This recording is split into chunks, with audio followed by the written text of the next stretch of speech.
we talk before I issue a statement.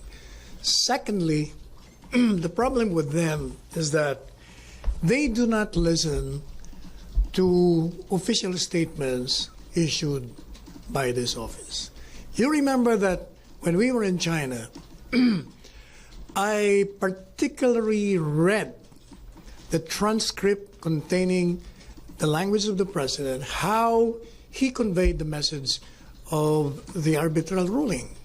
In fact, that was read again by Mr. Locsin in the Senate. It's the same message.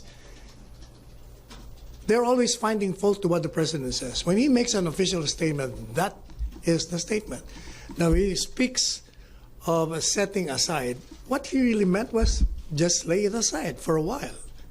As he said repeatedly, there was an agreement to peacefully negotiate, but we have to talk with other concerns that are mutually beneficial to both countries. They're always finding fault to the language of the president. They're not listening to what he has made officially in many statements he made after the visit.